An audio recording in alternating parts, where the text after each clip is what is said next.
Hello' everyone, কেনে আছে? আশা কৰোঁ সকলোৰে ভাল। আজিৰ এই ভিডিঅ'টো হৈছে চুলিৰ ওপৰত।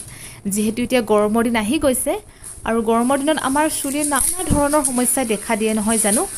আৰু এই তিনিবিধ বস্তু যদি আপোনালোকে ব্যৱহাৰ কৰে তেতিয়া চুলিৰ যিকোনো সমস্যাৰ পৰা আমি উপশম পাম। আৰু সেই তিনিবিধ বস্তু আমাৰ সকলোৰে ঘৰে ঘৰে উপলব্ধ। ভিডিঅ'টো স্কিপ নকৰাকৈ চাই যাব যদিহে আপুনি একোচা সুন্দৰ ঘন আৰু মজবুত চুলিৰ গৰাকী হ'ব বিচাৰে। ইফালে মই জেতুকাখিনি ছিঙি ল'লোঁ আৰু এইফালে মই জবা ফুলৰ পাত বা ফুল যিকোনো ল'লেই হয়। ফুল ইয়াত নাপালোঁ, সেইকাৰণে কলি পাতখিনিকে মই লৈছোঁ। আজি বতৰটো যে একদম বহুত ৰ'দ চোকা হয়। এয়া ৰাতিপুৱা 8টা বাজিছে, কিন্তু চাওকচোন ইমান ৰ'দ। কিন্তু পিছে মাজে মাজে বতাহো বলি আছে।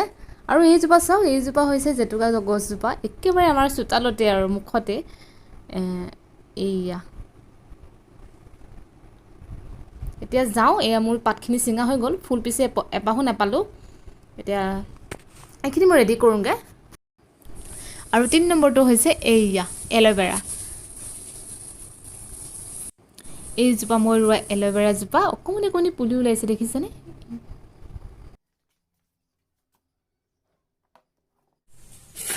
মই ভালদৰে ধুই ল'লোঁ। এতিয়া অকণমান অকণকৈ যোৱাৰ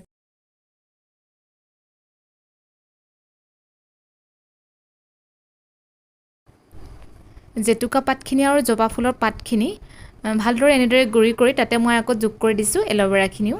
এনেদৰে উলিয়াই ল'ব আৰু।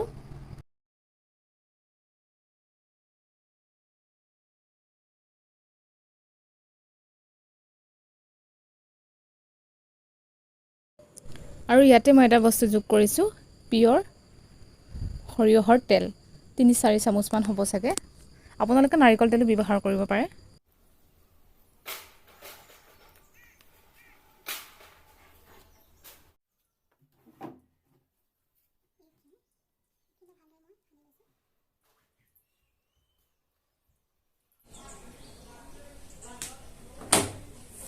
মোৰ চুলিখিনি দুটা পাৰ্ট কৰি ল'ম, তেতিয়াহে লগাবলৈ সুবিধা হ'ব। যিহেতু মোৰ চুলিখিনি বহুত দীঘল হয়, দেখিছে? সেই দুটা পাৰ্ট কৰি লৈছোঁ, ইফালে এটা পাৰ্ট। লগাবলৈ তেতিয়া সুবিধা হয়। আন কোনোবা এগৰাকী হ'লে ভাল আছিল।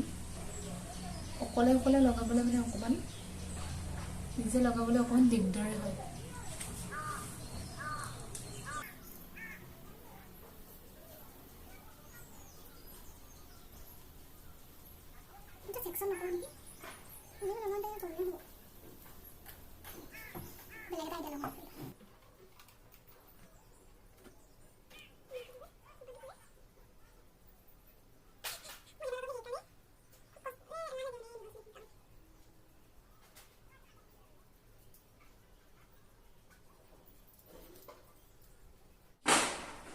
মোৰ চুলিখিনি আমাৰ যিহেতু যোৰহাটত থাকোঁ, পানী খুব বেয়া হয়। মোৰ চুলিখিনি খুব ফাটিছিলে, এনেকুৱা ধূলি চুলি লাগি বহুত শুকান হৈছিলে আৰু সৰিছিলেও। সেইকাৰণে ভাবিলোঁ জেতুকা লগাই দিওঁ। কাৰণ জেতুকাৰ গুণাগুণৰ বিষয়তে আপোনালোক সকলোৱে জানে, আৰু জবা ফুল এল'ভেৰা কিমান আমাৰ চুলিৰ কাৰণে ভাল হ'বই। ট্ৰাই কৰি চাব সকলোৱে। ঠিক আছে, মই লগ পাই আছোঁ। গোটেইখিনি মই চুলি লগাই লওঁ।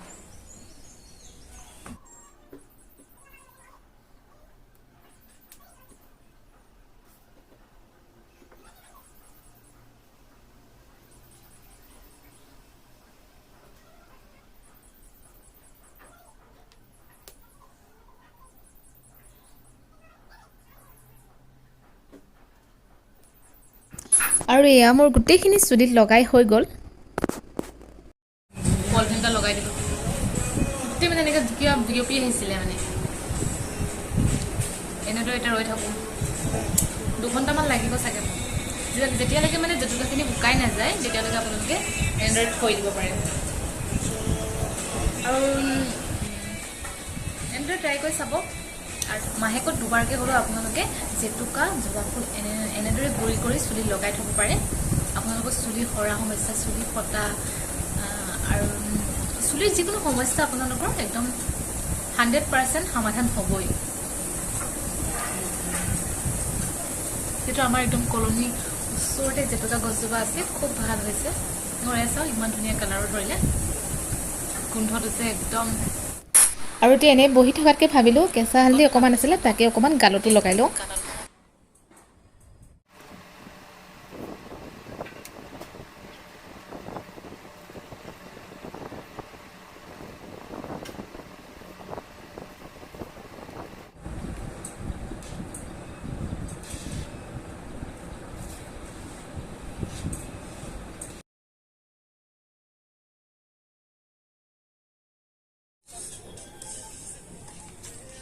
ফাইনেলি 4 ঘণ্টাৰ মূৰত মই চুলিখিনি ধুলোঁ। মোৰ দীঘল চুলিখিনি মোৰ অকণমান দীঘল যে সেইকাৰণে অকণমান টাইম লাগিলে আৰু যদি আপোনালোকৰ চুটি চুলি হয় তেতিয়া অকণমান সোনকালে ধুই দিব পাৰে। এতিয়া মই খালি পানীৰে ধুইছোঁ, নৰ্মেল পানী, চেম্পু ব্যৱহাৰ কৰা নাই। কাইলৈহে চেম্পুখিনি ব্যৱহাৰ কৰিম।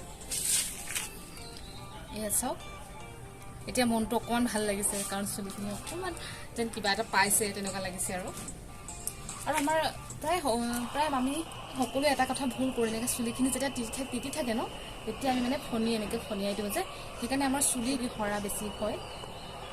চুলিখিনি ভালদৰে ৰ'দত শুকুৱাইহে তাৰ পাছতহে আমি চুলিখিনি ফণিয়াব লাগে।